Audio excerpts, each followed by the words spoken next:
대한민국 뉴스들에 대한 공정한 시선, 법률 시사 토크 이슈 프리즘. 안녕하세요, 전혜원입니다. 그럼 지난 한 주간 있었던 이슈들부터 만나보겠습니다.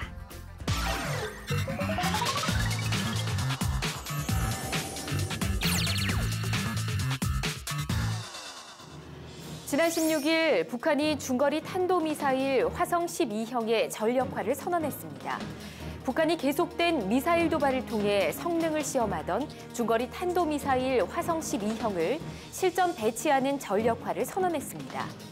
전문가들은 지난 5개월 동안 11번 이루어진 미사일 발사 가운데 6차례가 화성 12형이었다는 점을 감안하면 북한이 그동안 화성 12형을 핵심 전력으로 중요시했다는 걸 알 수 있다며 입을 모으고 있는데요. 이번 화성 12형의 전력화 배치가 한반도에 또 어떤 긴장감을 가져올지 세계의 이목이 집중되고 있습니다. 세월호 선체 화물칸 시데크 차량에서 발견된 블랙박스 영상이 최근 복원된 것으로 알려졌습니다. 더불어민주당 김형권 의원은 세월호 선체조사위원회가 화물칸 시데크에 있는 차량에서 발견된 블랙박스 영상을 복원했다고 밝혔습니다. 이로 인해 세월호 침몰 당시 시데크의 상황을 종합적으로 확인할 수 있음과 동시에 세월호 침몰 원인으로 큰 논란이 됐던 세월호의 횡경사에 대한 분석이 가능할 것으로 기대를 모으고 있는데요. 이번 영상 복원이 3년이 넘는 시간 동안 진실을 기다리고 있는 세월호 유가족과 국민들에게 진실을 알릴 수 있는 계기가 되길 진심으로 바랍니다. 경제 불황을 틈타 가짜 석유를 시중에 유통하는 범죄 행위가 다시 활개를 치고 있는 것으로 조사됐습니다. 경찰청 발표에 따르면 석유 및 석유 대체 연료 사업법을 위반해 검거된 인원이 2014년에는 1,197명이었다가 2015년에는 1,059명으로 감소했지만 지난해 다시 1,309명으로 증가하는 모습을 보였다고 하는데요. 허가 없이 가짜 석유를 제조, 유통하는 행위 역시 엄정한 처벌을 통해 근절해야겠지만 가짜 석유의 경우 환경오염에 악영향을 미치는 만큼 소비자 스스로도 구매를 자제해야 하지 않을까 싶습니다. 과거 권위주의 정부 시절에 발생한 시국 사건 피해자들이 늦게나마 무죄 판결을 받을 수 있도록 검찰이 직접 재심 청구에 나섭니다. 최근 대검찰청 공안부는 적법 절차 및 인권보장 의무를 다하지 못했다는 지적을 받은 시국 사건을 점검하고 이 중 6건 18명에 대해 검사 직권으로 재심을 청구한다고 밝혔는데요. 검찰 스스로 잘못된 수사 기소를 했음을 인정하는 것으로 전례가 없는 이 일이 검찰개혁과 정의사회 구현의 첫걸음이 되길 바랍니다. 기분 전환을 위해 찾은 미용실에서 이미용 서비스를 받은 후 생각보다 높은 요금에 기분이 상하신 경험이 있으신가요? 앞으로는 이러한 일이 개선될 것으로 보입니다. 지난 15일 보건복지부는 새로운 공중위생관리법 시행규칙을 개정 공포하고 11월 16일부터 시행하기로 했는데요. 어떠한 내용이 개정되고 왜 이러한 개정안이 마련되는지 보다 자세한 이야기는 잠시 후 두 분의 변호사와 이야기 나눠보도록 하겠습니다. 지금까지 주간 브리핑이었습니다.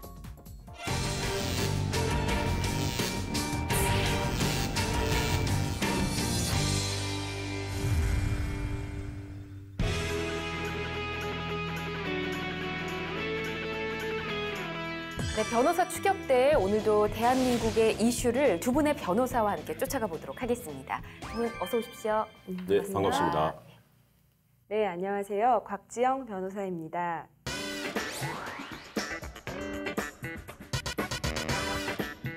네, 안녕하십니까. 나탈 현자 별성자 김현성 변호사입니다.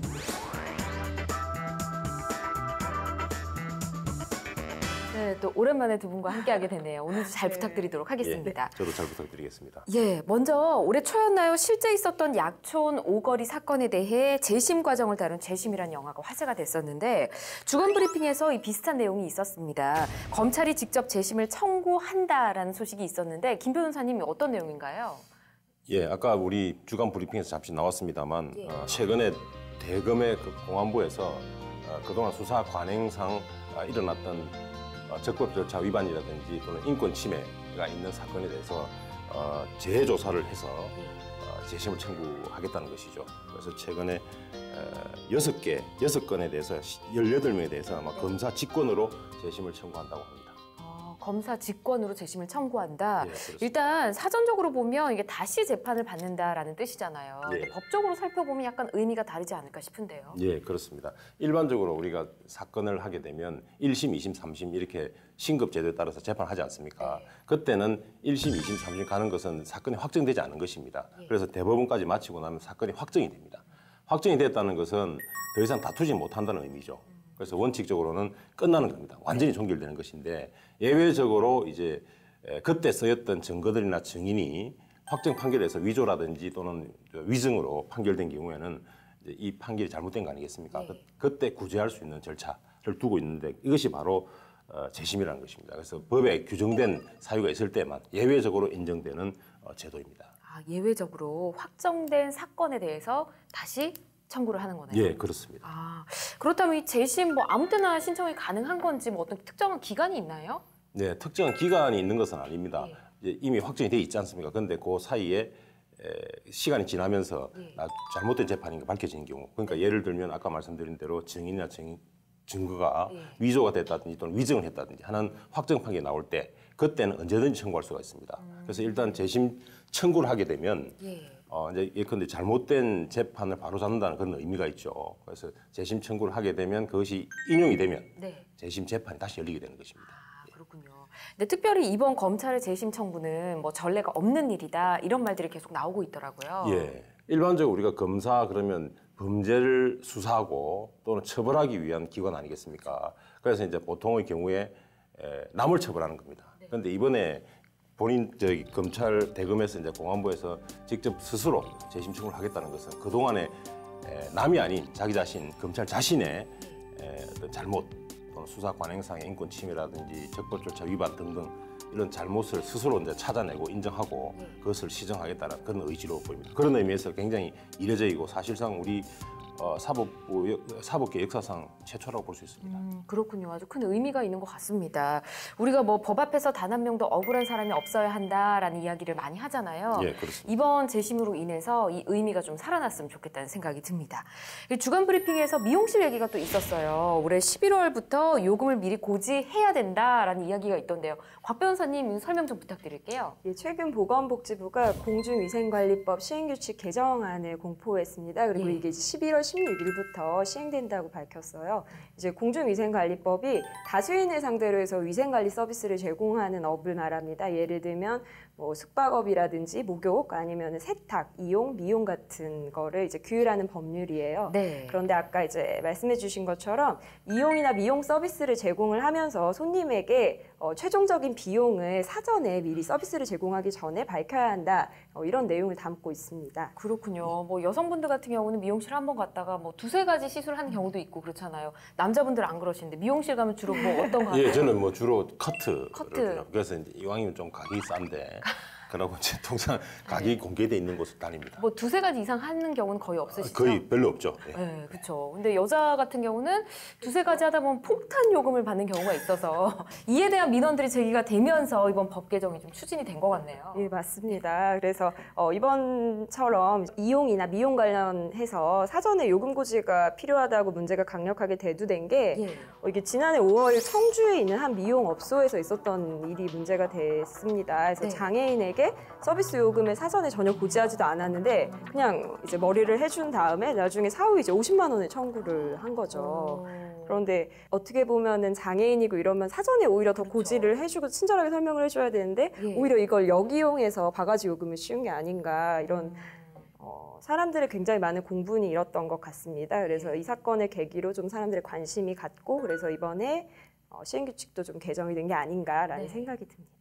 정말 50만 원 정도 나오기가 쉽지가 않은데 뭐 강남 비싼 미용실이라도요. 근데 좀 미용실 사장님이 잘못하신 것 같네요. 많이 잘못했죠. 네, 만약에 이런 미리 서비스와 관련된 요금을 고지를 하지 않게 되면 어떻게 되나요? 예, 이번에 시행규칙 별표가 좀 개정이 됐어요. 그래서 1차 위반의 경우에는 경고, 2차의 경우에는 5일 동안의 영업정지, 3차 위반일 때는 10일 동안의 영업정지, 그리고 4차 이상 위반일 때는 1개월의 영업정지 처분을 받게 됩니다. 그런데 여기에 일정한 조건이 있기는 합니다. 어떤 조건들이 있어야 되나요? 내역서를 보여줘야 되는 게 언제나 이게 적용이 되는 건 아니에요. 아, 그래요? 예, 그래서 이번에 이렇게 규정이 바뀌었는데요. 3가지 이상의 미용 서비스를 제공하는 경우에 이제 최종적인 지불 가격이나 총액에 대한 내역서를 밝혀라라고 규정이 되어 있어요. 그래서 커트나 파마, 염색 이렇게 뭐 동시에 이렇게 3가지를 진행을 한다든지 반드시 3가지 이상을 제공할 때만 밝혀야 하고요. 이게 또 아이러니한 게 이제 2가지 이하일 때는 제공을 하지 않아도 됩니다. 그렇군요. 3가지 이상 하는 경우가 정말 있긴 있지만 많지는 않을 텐데 보통 2가지 정도는 여자분들 많이 하거든요. 근데 이게 그걸 내역서를 지금 마치 공개하라는 취지로 돼 있는 것 같은데 그게 아니고 하나하나에 대해서 가격을 그대로 고지를 해야 되는 거 아닌가요? 저는 그렇게 생각이 사실 드는데 합쳤을 때 뭐 3개 이상 했을 때 합산한 내역서를 제공한다 이런 게 아니고 한 개 한 개에 대해서 가격이 공시 내지는 이렇게 붙여놓는다면은 누구나 다 계산을 미리 해보고 결정하지 않겠습니까? 사실 뭐 미용실 앞에 가보면 저는 이제 헤어 메이크업 하러 갈 때 미용실 자주 가는 편이니까 보면 대표 가격이 있긴 있어요. 근데 이게 선생님에 따라서 뭐 이렇게 경력이 오래된 사람에 따라서 이게 다 달라지더라고요. 그렇죠. 네, 그래서 그런 부분 때문에 또 이런 문제가 생겨서 이에 대한 대책들이 나오는 게 아닌가 싶습니다. 근데 말씀해주신 내용에 따라 보면 뭐 3가지 이상일 경우만 그 내역을 말씀을 드려야 된다. 이러면 이 실효성이 좀 떨어지는 거 아닌가요? 맞습니다. 제가 개인적으로 느끼기에 되게 실효성이 있을까라는 생각이 들고요. 실제 이런 지적이 많이 일고 있습니다. 그런데 이제 보건복지부에서 이런 단서를 둔 이유는 단순히 이제 이런 미용이나 이용업을 하는 업장들이 보통 소규모 업장이잖아요. 근데 2가지 이하의 서비스를 제공하는 경우에도 이걸 위반했을 경우에 이런 행정조치를 취하게 하면 너무 과한 이런 행정처분이 될 수 있다라고 이런 이유를 밝혔습니다. 그리고 만약에 시행한 이후에도 이런 바가지 요금 같은 게 계속 개선이 되지 않는다면 사후에 이제 수정을 해나가겠다라는 입장을 지금 밝힌 상태입니다. 그렇군요. 영세 사업자들을 또 고려를 해서 이렇게 만들었다는 건데 뭐 어쨌든 좀 효과를 좀 높일 수 있는 대책들이었으면 좋겠는데 일단 지켜보도록 하겠습니다.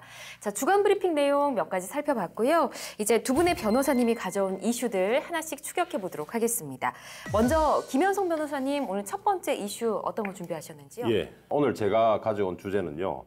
헌법재판소장과 대법원장의 어떤 두 수장, 사법부의 두 수장의 공백. 그래서 앞으로 사법계의 어떤 앞날은 어떻게 될 것인가 하는 주제를 들고 왔습니다.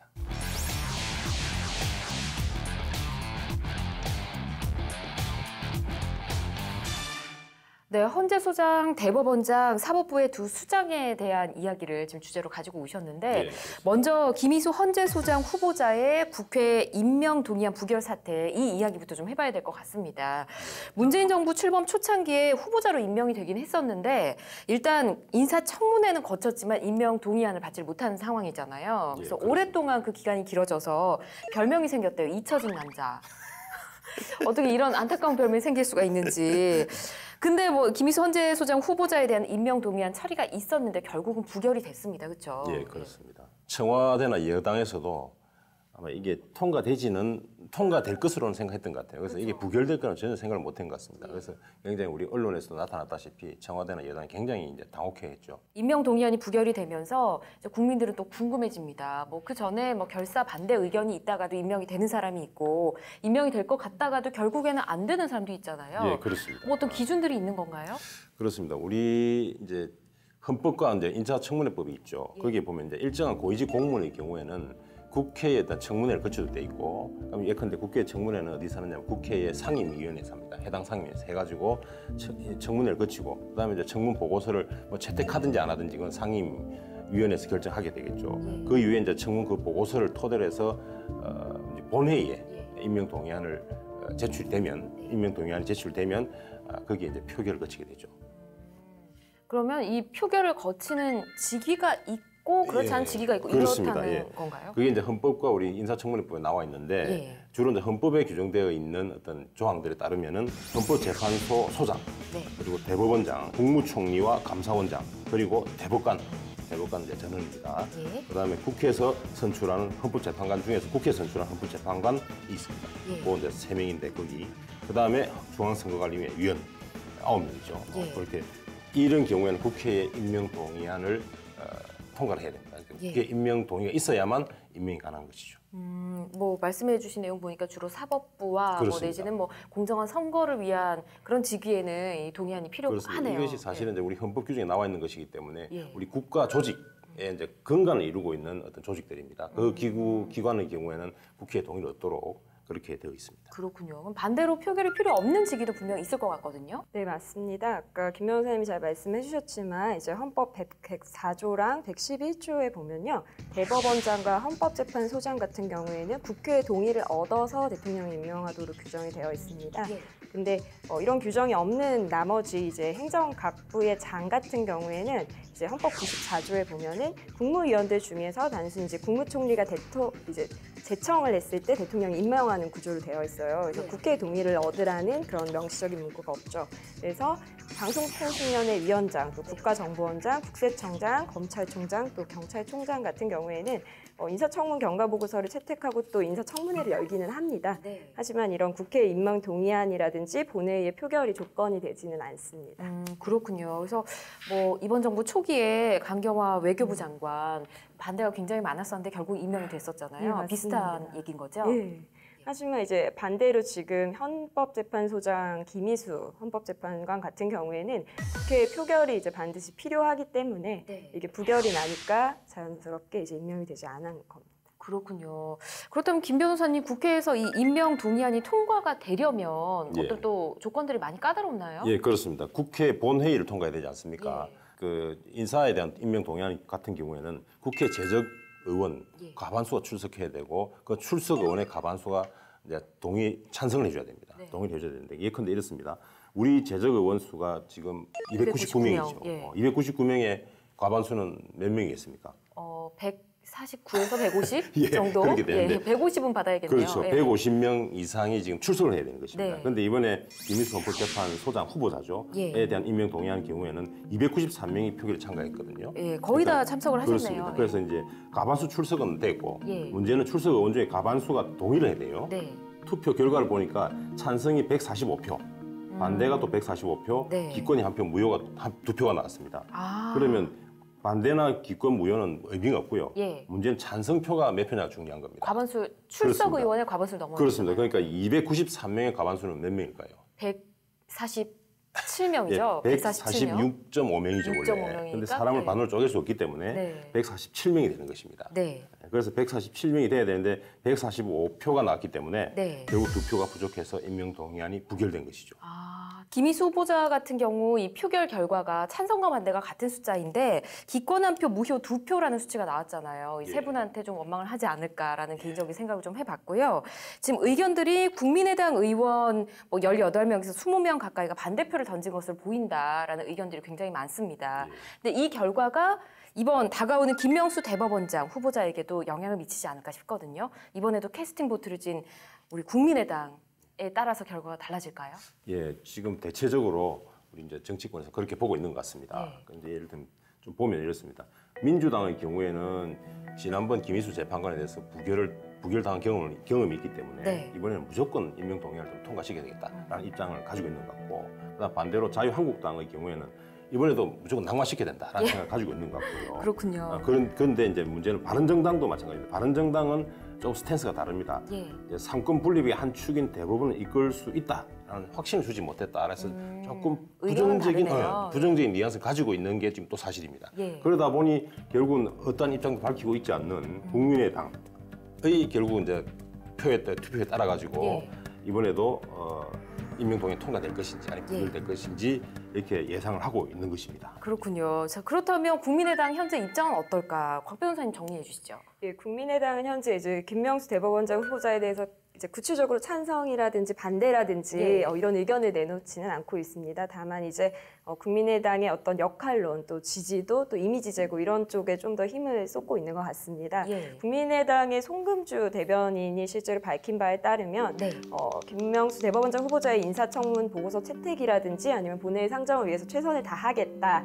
다만 조건을 달았어요. 어떤 24일 이전에 인준을 하고 싶다면 예. 청와대나 여당이 협치를 위해서 좀 더 노력하는 모습을 보여야 한다. 이렇게 예. 밝혔습니다. 청와대와 여당이 협치하는 모습을 보여야 된다. 뭐 어떤 노력하는 모습을 보이라는 건가요? 아무래도 이제 기억하시겠지만 우리가 앞서 이야기한 김희수 헌재소장 후보자의 임명 동의안이 부결이 됐습니다. 예. 그런데 그때 더불어민주당이 이때 부결의 책임을 국민의당 쪽으로 다시 돌렸어요. 그리고 이를 두고서 국민의당은 이 후보자 인준 무산의 책임을 국민의당에 돌린 행위가 불쾌하다는 거죠. 그래서 기분이 나쁘다. 이거에 대해서 책임 있고 명확한 조치를 취해야 한다 이러면서 사과를 요구를 했습니다.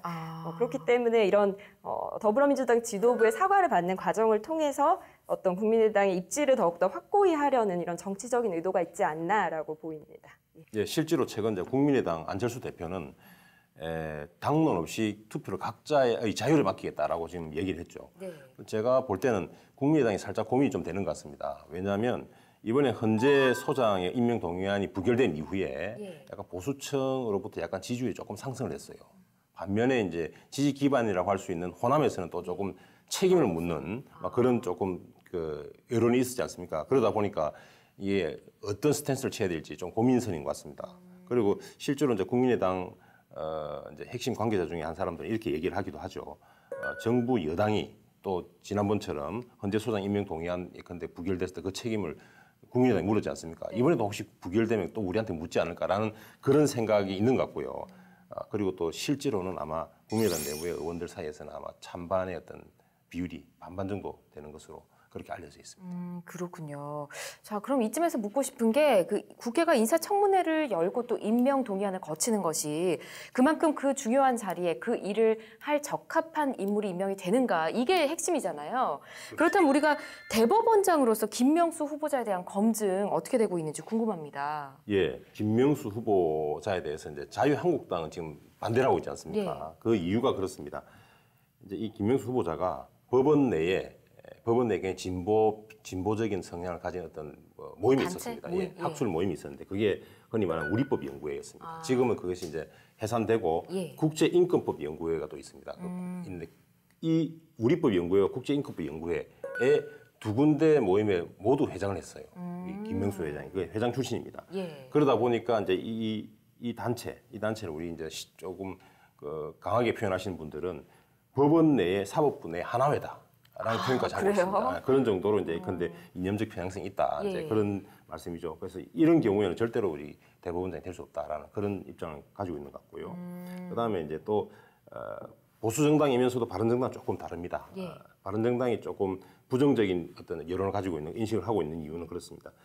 코드 인사라는 것이죠. 예. 그리고 아직까지 사법부 지금 기수가 많이 떨어지지 않습니까? 그러다 보니까 사법부를 이끌 만한 어떤 신뢰를 아직까지 주지 못하는 것 같다. 이게 이제 이유죠. 그래서 부정적인 평가를 지금 내놓고 있는 것 같습니다. 그렇군요. 자, 그렇다면 여당은 어떤 평가를 하고 있을지도 궁금한데요. 네, 여당은 당연히 뭐 긍정적인 평가를 하고 있습니다. 네. 사법개혁에 적합한 인물이고 또 청렴하고 깨끗한 후보자다라는 예. 점을 강조하고 있습니다. 우리가 이제 인사청문회 할 때 크게 세 가지 점에 대해서 가장 이슈가 많이 되는 것 같아요. 예. 그래서 우선 첫 번째로 위장 전입, 두 번째로 병역 비리, 그리고 세 번째로 재산 문제인 것 같습니다. 그 부분에서 걸리신 분들이 굉장히 많았잖아요. 그렇죠. 사실 하나라도 그대로 이제 넘어가기가 쉽지가 않은 부분인데 예. 우선 후보자 같은 경우에 위장 전입과 관련된 의혹은 밝혀지지 않은 것 같고요. 또 병역 같은 경우에도 이제 근시가 있어서 병역이 면제가 된 걸로 나타났습니다. 네. 그리고 마지막으로 사실 재산. 가장 관심이 많은 부분인데 이제 재산 부분을 보면요. 법원에서 이제 공직자윤리위가 공개한 재산 신고 내역을 보면 그 고위법관 가운데서 100억 원 이상을 소유하고 있는 사람이 5명 정도가 되고 예. 또 169명의 평균적인 재산이 22억 9천만 원 이상이라고 합니다. 네. 그런데 이제 김명수 후보자 같은 경우에는 배우자 본인의 재산을 합한 내역이 6억 원 정도밖에 되지 않는다고 해요. 예. 그래서 그 169명의 평균 재산의 3분의 1 정도에도 미치지 못하는 재산이라고 합니다. 예. 물론 뭐 재산이 적다고 해서 반드시 뭐 뭐 깨끗하다 이렇게 볼 수는 없겠지만 적어도 재산 형성 과정에서 어떤 부정한 의혹이라든지 재테크 같은 게 없는 것이 아니냐라는 것이 여당의 입장입니다. 그렇군요. 뭐 저도 정확하게 모르겠지만 일단 이 수치로만 봤을 때 꼬박꼬박 월급 받아서 그걸로만 생활하신 게 아닐까 좀 예측을 해봅니다. 두 분은 어떻게 생각하시는지 궁금해요. 두 분도 이제 법조인이시니까 대법원장 후보자로 김명수 후보자 어떻게 보십니까, 김 변호사님? 예, 우리가 지금 고위공직자, 특히 이제 사법부를 책임질 대법원장의 경우에는 어떤 자질을 갖춰야 될 것인가, 뭐 이렇게 우리가 물어볼 수 있을 것인데, 공직자로서는 기본적으로 이제 도덕성을 검증해야 되지 않습니까? 도덕성과 관련해서는 우리 군대를 갔다 오지 않았습니다만, 뭐 정당 사유가 있는 것 같고, 그다음 위장 전입이라든지 또는 재산을 축적하는 과정에서 전혀 특별히 없고요. 문제가 없어 보입니다. 그래서 굉장히 도덕성은 아주 높은 점수를 받을 것 같습니다. 네. 그리고 또 하나 이제 조금 법조계 또는 사법부기 때문에 필요한 것이 뭐냐면 균형 감각입니다. 균형성이라고 볼 수 있는데 이제 이 부분이 조금 이제 문제가 있지 않느냐 하는 생각입니다. 왜냐하면 아까도 잠시 언급이 됐습니다만 법원 내에 어떤 좀 이념적 성향의 어떤 조직, 그러니까 학술 단체죠. 거기에 어떤 수장을 계속 역임해 왔다는 것 이런 부분들은 그런 부분에 어떤 균형성의 어떤 의문을 제기할 수 있는 여지를 주고 있다는 것입니다. 또한 이제 사법부라는 것이 기본적으로 사회를 좀 안정시키는 역할이 있습니다. 그러니까 마지막으로 그러니까 정치권에서 이제 요동치거나 좀 아주 능동적이라면 능동적인 어떤 그런 모습을 볼 수가 있다면 우리 사법부에서 안정된 모습을 봐야 되거든요. 그래서 안정된 어떤 안정감을 주느냐 또는 이제 개혁성이 있습니다. 지금 현재 우리 김명수 후보자 같은 경우에는 우리 문재인 정부가 들어서면서 사법부 또는 사법개혁을 하기 위해서 우리 사실 지명한 것이거든요. 그러다 보니까 개혁성 부분에서는 굉장히 큰 점수를 받을 것 같습니다. 그러나 안정성 부분에 있어서는 조금 점수가 모자라지 않겠나라는 생각. 그러다 보니까 사실이 굉장히 애매할 것 같아요. 그래서 국민의당 입장이 저는 충분히 이해가 되고 있습니다. 아, 그렇군요. 알겠습니다. 곽 변호사님은 어떻게 보세요? 예, 우선 아까 제가 잠깐 말씀드린 것처럼 재산 부분에 있어서 상당히 이제 청렴하고 또 소박하게 생활을 해온 게 아닌가라는 생각이 들어서 그 부분에 대해서는 상당히 긍정적인 인상을 받았습니다. 그리고 이번 문재인 정부의 화두 중에 하나가 사법개혁이지 않습니까? 그런데 김명수 후보 같은 경우에는 연수원 기수가 굉장히 낮습니다. 이게 뭘 말하냐면 만약에 김명수 후보자가 대법원장이 되는 경우에는 이제 현재 고위직에 있는 법관들이 본인보다 낮은 기수가 이제 대법원장이 되기 때문에 아무래도 자발적으로 옷을 벗고 나올 가능성이 상당히 높다는 걸 또 의미합니다.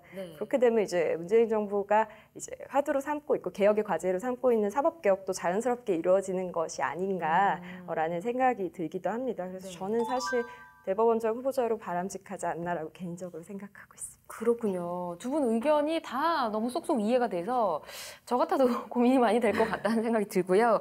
자, 이렇게 김희수 헌재소장 임명 동의안이 부결되고 지금 또 김명수 대법원장 후보자에 대한 인준이 난항을 겪고 있습니다. 이번 주 지나고 나면 이제 결론이 나올 것 같은데 헌정사상 초유의 사태라고 이야기를 하잖아요. 근데 뭐 일단 제목만 봐도 그렇긴 합니다. 근데 구체적으로 이유를 좀 살펴봤으면 좋겠어요. 예, 지금 우선 뭐 우리 지금 방송일 기준으로 해가지고 이틀 뒤인 9월 24일이면은 양승태 현 대법원장 임기가 만료가 됩니다. 그럼 그때까지 사실 김명수 후보자에 대해서 임명 동의안이 통과가 돼야 되는데 만약 통과되지 않는다면 사법부의 이제 수장 대법원의 수장이죠. 대법원장이 공석이 되는 것이죠. 그러면 헌법재판소장과 우리 대법원장, 이 사법부의 두 축이라고 할 수 있는 이 두 수장이 공석이 되는 초유의 사태가 지금 사실 발생하는 것이죠.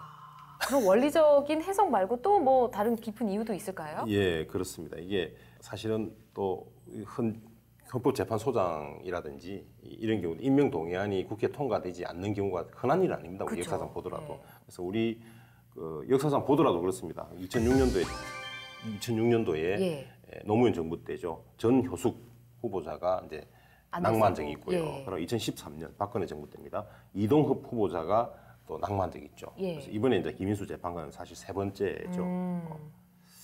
그리고 이제 문재인 정부가 또 사법개혁도 이 국정과제의 하나로 지금 설정하고 있기 때문에 거기에 이제 사법부의 수장이라고 할 수 있는 헌법재판소장이 지금 낙마를 했습니다. 거기서 다시 연이어서 또 대법원장마저 낙마한다면 정치적으로 큰 타격을 입을 수밖에 없는 그런 상황인 것이죠. 그렇군요. 지금 굉장히 난감해하고 있지 않을까 싶습니다. 김희수 전 후보 낙마보다 김명수 후보자 낙마가 더 타격이 클 것이다라는 이야기가 있던데요. 네, 헌재 소장이 낙마한 데 이어서 연이어서 곧바로 다시 대법원장이 낙마됐다. 그렇게 되는 경우에는 이거 하나하나도 사실은 우리 헌정사상 흔한 일이 아니거든요. 그런데 그렇죠. 이것이 연타를 만든 거예요. 그럼 굉장히 정치적으로 타격이 크다는 점이 하나 있고요. 또 뭐냐면 사법개혁을 이끄는 데 있어가지고 사법개혁을 하면서 대법원장이 굉장히 중요합니다. 대법원장의 권한을 먼저 보시면은 우리가 지금 사실은 그 대법원의 전원합의체 회의를 주재하는 겁니다. 이게 이제 전원합의체는 대법원이 정책법원으로서 전국 법원의 판결의 어떤 방향이나 이런 걸 설정하는 것이죠. 정책을 결정하는 것입니다. 그래서 큰 사법 정책을 결정하는 어떤 회의의 주재자이라는 것과 그다음에 또 대법관 13명에 대한 재청권을 가지고 있고요. 그리고 일반 전체 판사 전체에 대한 인사권 그리고 사법 행정권도 지금 현재 쥐고 있죠. 그러다 보니까 이런 권한들을 이용해서 사실 사법 개혁을 이끌어야 되거든요. 근데 지금 문재인 정부가 원하는 지명자 김영수 후보자가 지금 사법 대법원장 후보자에서 낙마하게 된다면 이제 큰 타격을 받게 되는 것이고 또한 문재인 정부의 추구 또는 시행하고자 하는 사법 개혁에도 조금 문제가 생기네요. 걸림돌 내지는 이제 브레이크가 조금 걸리는 것이 아닌가라는 그런 우려도 있을 수 있습니다. 네, 오늘 첫 번째 이슈 헌재 소장 대법원장 사법부 두 수장의 공백기라는 주제로 많은 이야기를 나눠봤는데 김 변호사님 주제 준비하셨잖아요. 혹시 마지막으로 추가적으로 덧붙이고 싶은 국회 임명 동의 절차가 자꾸 지연됨으로 인해서 우리 헌법기관의 공백기가 이제 발생하는 것이죠. 이것을 좀 방지하기 위한 방안이 없을까라고 이제 생각을 해봤는데 이를테면 우리 인사청문회법에 나와 있는 모든 어떤 인사청문회를 거치는 기관 전부는 아니다 하더라도 헌법에 나와 있는 국회 동의 절차를 거쳐야만 하는 그런 기관에 대해서는 일정 기간이 지나면 국회 본회의에 자동으로 상정되는 그런 절차를 국회법에다 좀 규정한다든지 하는 손질을 해가지고 그렇게 한다면 좀 공백기를 조금 줄일 수 있지 않겠나라는 그런 생각을 해봤습니다. 네, 어떻게 보면 그 공백이 길어지면 우리 국민들이 결국에는 피해를 고스란히 입게 되는 거잖아요. 그렇습니다. 그러니까 최소한으로 그 공백기를 줄이는 게 좋기 때문에 괜찮은 제안인 것 같습니다. 네, 감사합니다. 자, 저희가 첫 번째로 함께 알아본 주제 헌재 소장 대법원장 사법부 두 수장의 공백기에 대해서 과연 두 분 촌철살인 한마디 어떤 내용 써주실지 궁금한데요. 자, 보도록 하겠습니다. 네, 첫 번째 이슈에 대해서 촌철살인 한마디 두 분 고민해서 써주셨는데 이 이슈 준비하신 김 변호사님부터 들어보도록 할까요? 예, 저는 인사가 만사다라고 적었습니다. 네. 우리 헌법재판소장 김인수 재판관의 임명 동의 절차 그리고 낙마하는 과정을 보면서 2006년이죠. 전효숙 재판관 당시에 이제 낙마하는 모습과 사실 굉장히 비슷하죠. 겹쳐집니다. 그래서 사실 평행 이론도 생각이 났었는데 인사가 만사라고 하는 이유는 사실 여야가 지금 어쨌든 지금 여소야대 또는 등 어떤 그런 상황에서 여야가 합의가 이루어져야 되는데 어느 정도 그렇다면 야권에서도 인정할 수 있을 만한 그런 정도의 인물을 내세우는 것도 지금 우리 인사를 함에 있어서 굉장히 중요한 요소 중에 하나다라고 생각이 듭니다. 그래서 그런 부분들을 조금 더 고려하시고 한다면은 지금 여야 간에 다툴 일도 많이 줄어들 것이고 그리고 우리 사법부 어떤 수장의 어떤 공백기도 줄어들 것이고 그리고 우리 헌정사에 있어서도 또 헌법기관의 어떤 공백기 이런 것도 줄어들 것이고 여러 가지가 다 줄어들 것이고 만사가 행복할 것 같다는 생각이라서 제가 인사가 곧 만사다라고 적어봤습니다. 네, 아주 우리가 어려운 이야기를 했는데 일단 결론은 아주 훈훈하게 따뜻하게 내주신 것 같습니다. 곽 변호사님은 뭐라고 쓰셨나요? 네, 저는 지금 사법부 두 수장의 공백, 인권의 공백이라고 써봤습니다. 헌법재판소 재판관이 총 9명으로 이루어져 있어요. 그리고 정당 해산에 대한 결정이나 탄핵에 대한 인용 결정, 또 헌법소원에 대한 인용 결정을 할 때는 9명 중에 6명 이상의 찬성이 있어야 됩니다. 그런데 아시겠지만 지금 8명의 재판관이 있죠. 그래서 이제 8명의 재판관 중에서 6명이 찬성을 하는 케이스가 발생하는데 2014년도에 있었던 판례 같은 경우에도 9인이 아닌 8인이 이거를 심사하는 과정은 청구인의 재판받을 권리를 침해한다라고 본 판례가 있습니다. 그렇기 때문에 이렇게 사법부 두 수장의 공백이 장기화된다면 결국에는 재판받을 우리들의 권리가 침해되는 것이 또 장기화되는 것이기 때문에 아까 변호사님께서 잘 얘기해 주신 것처럼 마음을 좀 합해서 좀 공백기가 줄어들 수 있도록 이렇게 좀 도와주셔야 되지 않나라는 생각이 들었습니다. 두 변호사님 모두 결론은 같은 것 같습니다. 결국은 이 공백기에 대한 피해는 우리 국민이 모두 입게 된다는 것이고요. 우리 국민의 인권을 지키기 위해서라도 보장하기 위해서라도 이 공백기를 최소한으로 줄이고 빨리 이 두 수장의 임명이 이루어져야 되지 않을까라는 생각을 해봅니다. 자, 첫 번째 이슈 함께 만나보셨고요. 이제 두 번째 이슈 만나보겠습니다.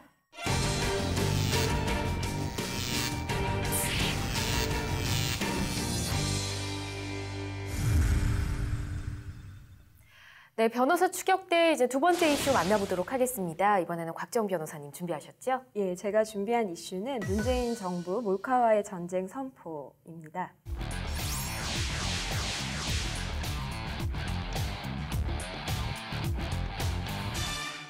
네, 얼마 전에 한 통계를 보니까요. 다양한 범죄들이 많이 줄어들고 있던데 이 몰카 관련 범죄는 꽤 높은 수치로 증가를 하고 있더라고요. 예, 맞습니다. 한 언론 기사에서도 최근 5년 동안 그 몰카 관련된 범죄가 평균 21% 정도 증가하고 있다는 보도가 있었습니다. 네. 더욱 큰 문제는 기술력의 발전에 따라서 몰래카메라를 사용한 범죄가 점점 더 교묘해지고 기술적으로 발전하고 있다는 것입니다. 그렇죠.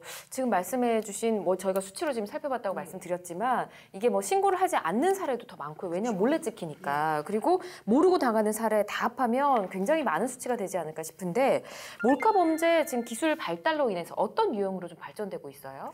최근 경찰청이 발표한 통계 자료가 있습니다. 네. 카메라 등을 이용한 촬영 범죄가 2012년도에 2,400건에서 2014년도에 6,623건, 그리고 지난해에는 5,185건으로 점점 늘어나고 있습니다. 예. 그리고 올해 7월 말까지 적발된 건수만 해도 3,286건이 돼요. 그래서 작년에 같은 기간 동안 발생한 2,594건보다 26.7% 정도 증가했습니다. 그렇기 때문에 정말 무서운 속도로 범죄가 늘고 있다고 말씀드릴 수 있을 것 같습니다. 네. 그리고 유형별로 살펴보자면 우리가 요새 스마트폰을 많이 소지하고 또 그렇죠. 있잖아요. 그래서 그런지 스마트폰 같이 이런 것들을 이용해서 직접적으로 촬영한 건수가 85.5% 정도로 가장 많았고요. 카메라를 미리 이제 몰래 설치한 위장형 카메라 설치 촬영이 5.1% 정도였습니다. 그리고 다른 사람들의 촬영물을 단순히 배포만 한 케이스는 9.4% 정도로 나타났습니다. 그렇군요.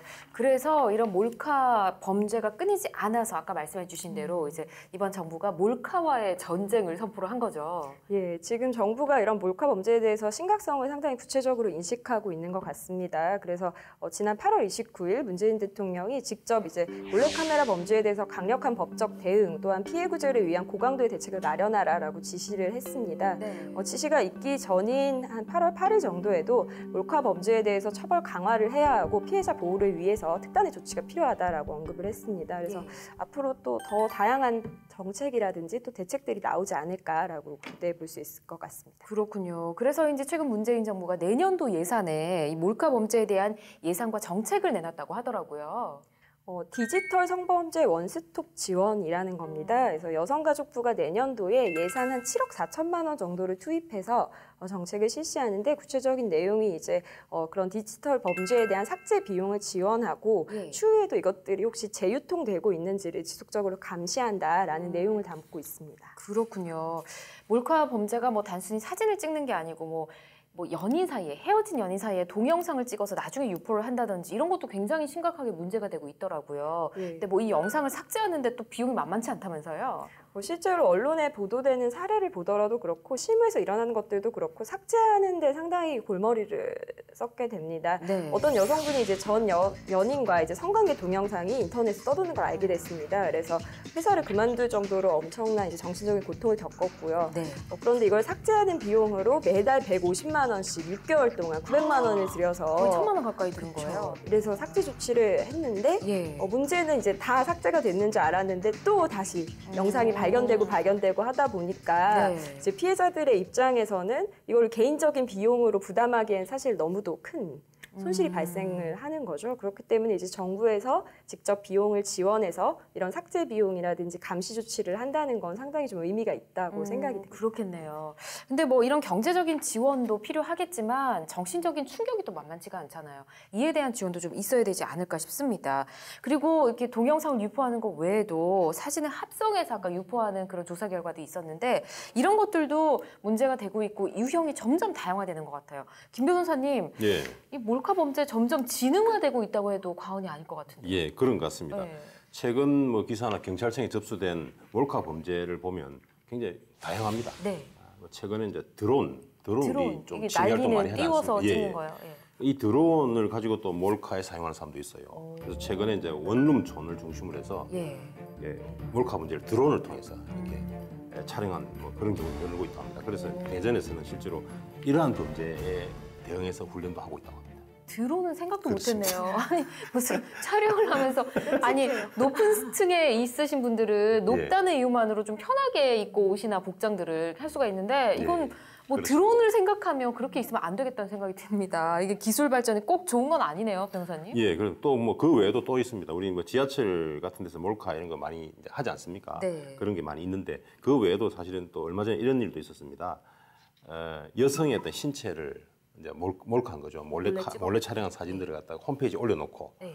그다음에 이제 그러면 이제 사람들이 많이 모여들지 않겠습니까? 예. 그때 성매매 업소를 배너 광고를 넣는 겁니다. 그렇게 해가지고 약 14억 원 정도를 그 홍보 뭡니까 그 배너 광고 비용으로 챙긴 일당이 사실은 또 경찰에 붙잡히기도 했죠. 그래서 말씀하신 대로 사실 우리 기술 발전이 우리 인류에게 주는 굉장히 편의도 많습니다. 그래서 우리가 누리는 것도 많이 있습니다만 또한 최근에 들어서는 굉장히 우리가 톡톡한 대가도 치르고 있다라고 생각하고 있습니다. 그렇군요. 거기 뭐 광고에 이용된 여성들은 자기가 모르는 새 찍힌 사진들이 다 이용이 됐다는 거잖아요. 그렇습니다. 14억 원이면 너무 어마어마한 것 같습니다. 일단 이런 범죄들이 이제 절대 우리 안심하면 안 되겠다라는 생각이 들고요. 근데 모든 것들이 처벌이 좀 약하기 때문이지 않을까 하는 생각도 들거든요. 실제 그런 지적들이 많습니다. 한 행위에 비해서 또 피해자들의 정신적 고통이 상당히 오랜 기간 이게 지속되는 거에 비해서 처벌은 너무 약하지 않냐. 자살 충동까지 느낀다고 맞습니다.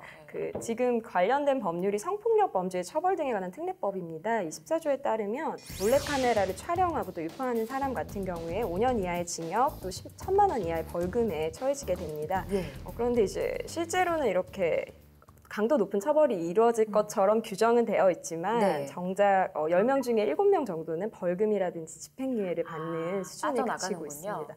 2015년도에 한국 여성 변호사회에서 그 서울 지역에서 몰카 관련된 이제 판결문을 분석을 했습니다. 그런데 이제 1심 기준으로 했을 때 징역형 선고는 150건 중에 82건에 불과했고 반면에 이제 벌금형 같은 경우에는 1,109건으로 전체 이제 72% 정도에 달해서 사실은 대부분 약식 명령으로 벌금이 나오고 있다는 걸 알 수 있습니다. 그러네요. 그래서 또 재범이 일어나고 이러지 않을까 하는 생각이 드는데 이 처벌 수위를 높이자는 의견이나 뭐 정책이나 뭐 그런 것들 없을까요? 예, 실제로 이런 몰카 범죄에 대해서 처벌을 강화하자는 목소리가 나오고 있습니다. 예를 들자면 우리 더불어민주당의 정성호 의원이 최근 성폭력 범죄 처벌 등에 관한 특례법, 성폭력 특별법이라고 그러죠.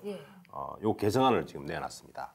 그 개정안 내용에 따르면은 촬영한 신체가 어느 부위든 관계없이 다른 사람의 신체를 성적 대상으로 삼아서 도둑 촬영, 몰래 촬영한 경우에는 카메라 등을 이용한 범죄, 그러니까 범죄가 성립하도록 규정하고 있는 거죠.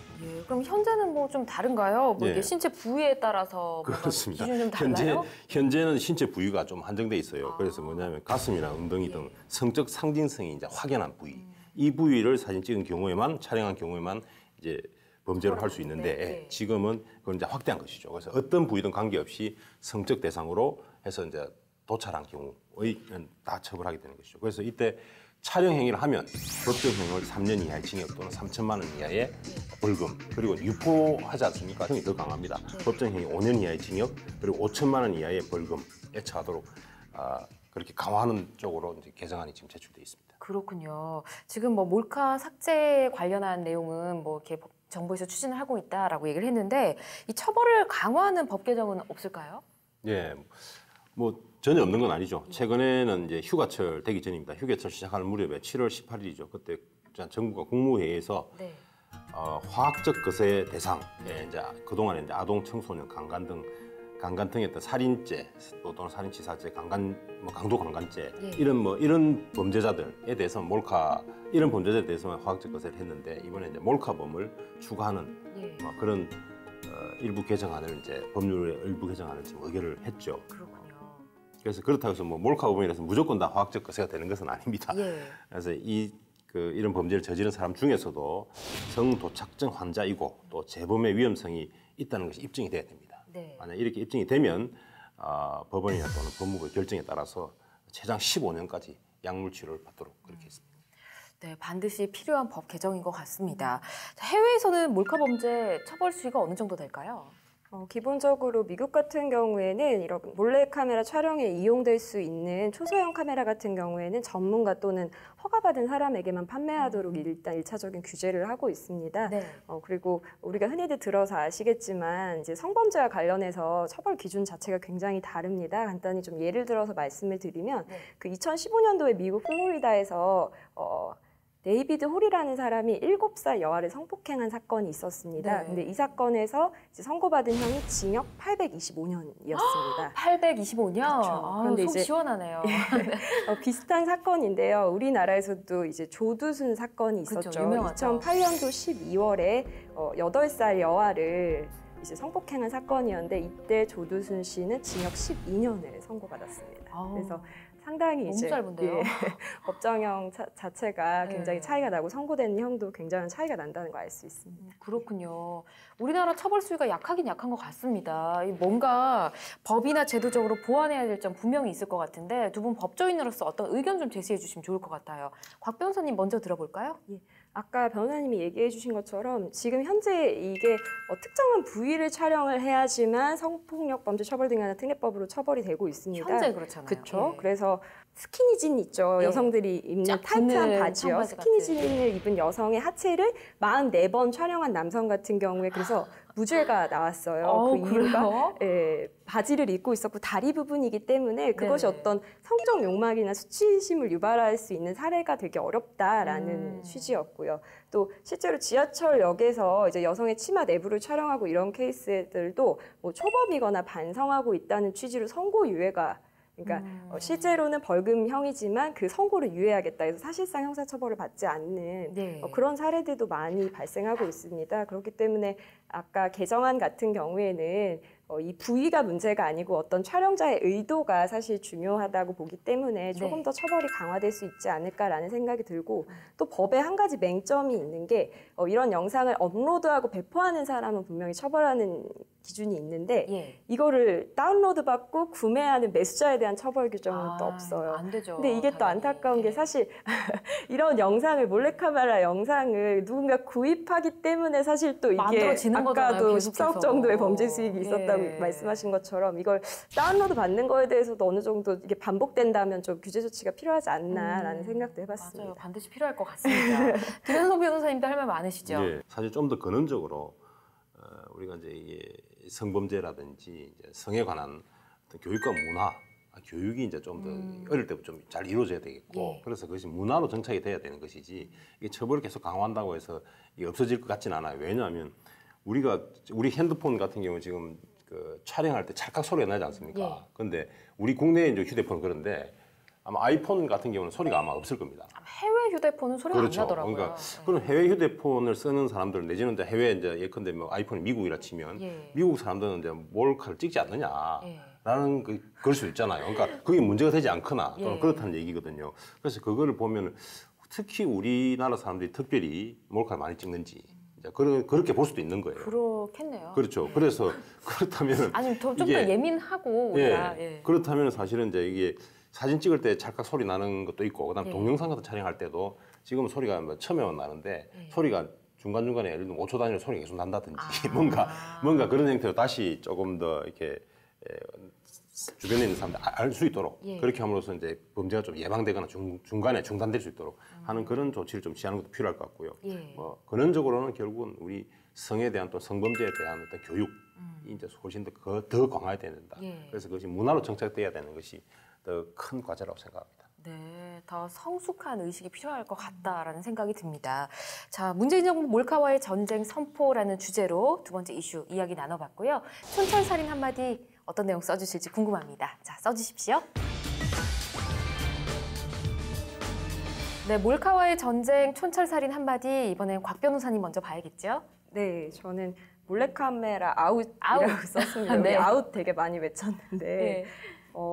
몰래카메라가 관련된 게 이제 불특정 다수를 이제 촬영하는 것도 문제지만 실제 또 굉장히 문제가 되는 게 성범죄와 이게 같이 이루어지는 경우가 많습니다. 그래서 형사상 중강간, 중강제추행이라고 있어요. 네. 원래는 이제 강간이나 강제추행은 폭행이나 협박을 통해서 상대방이 이제 저항하지 못하게 만든 상태에서 이제 성범죄를 하는 건데 중강간이나 중강제추행 같은 경우는 이미 상대방이 만취 상태이거나 이미 이제 정신이 없는 상태를 이용하는 거기 때문에 별도로 폭행이나 협박이 필요하지 않아요. 근데 이제 그 중강간이나 중강제추행을 하면서 촬영을 하는 경우들이 굉장히 많더라고요. 실무에서는. 그런 경우에 이제 피해자는 성범죄뿐만 아니라 이런 촬영에 대한 트라우마도 계속 남게 되는 거죠. 이게 또 유포되는 경우에는 더 큰 문제로 남게 되고요.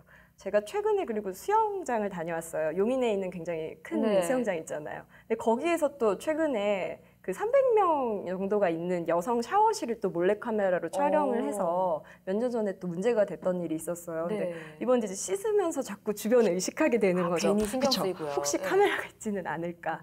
이게 정말 유쾌하지 않은 것 같아요. 내가 원할 때 내가 촬영이 되는 거는 물론 즐겁고 유쾌한 일이지만 내가 원하지 않는데 나의 신체가 어떤 상대방의 성적인 의도를 만족시키기 위한 목적에서 촬영이 된다는 건 결코 유쾌할 수가 없는 것 같습니다. 맞습니다. 그래서 좀 당연히 사라져야 되지 않을까라는 생각이 들어서 단호하게 써봤습니다. 알겠습니다. 김현송 변호사님은 어떻게 쓰셨나요? 예, 저는 오른손이 하는 일을 왼손이 모르게 하라라고 적어봤습니다. 우리 몰래카메라는 흔히 남들 모르게 나쁜 일을 많이 하지 않습니까?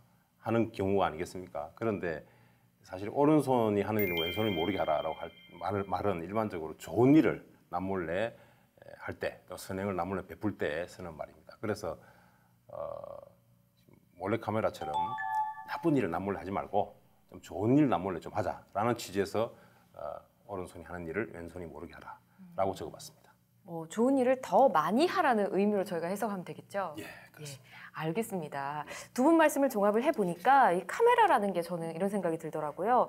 사진을 찍거나 동영상을 찍을 때 이 자체만으로 우리에게 너무 긍정적인 느낌, 즐거운 추억들을 많이 만들어주는데 굳이 이걸 몰래카메라 같은 데를 사용을 해서 우리에게 안 좋은 이미지를 심어줄 필요가 있나. 아까 변호사님 말씀하신 것처럼 우리 교육을 좀 더 강화를 해서 성숙한 시민 의식을 만들어서 우리가 카메라를 정말 즐거운 도구로 사용할 수 있었으면 좋겠습니다. 자, 이렇게 두 번째 이슈까지 만나봤고요. 함께해 주신 두 분 오늘 고맙습니다. 예, 감사합니다. 감사합니다. 네, 법률적인 시선을 통한 원칙적인 시사 분석, 법률 시사 토크 이슈 프리즘. 오늘 준비한 순서는 여기까지고요. 저희 다음 시간에도 대한민국의 이슈와 함께 또 냉정한 시선으로 돌아오도록 하겠습니다. 함께해 주신 여러분 고맙습니다.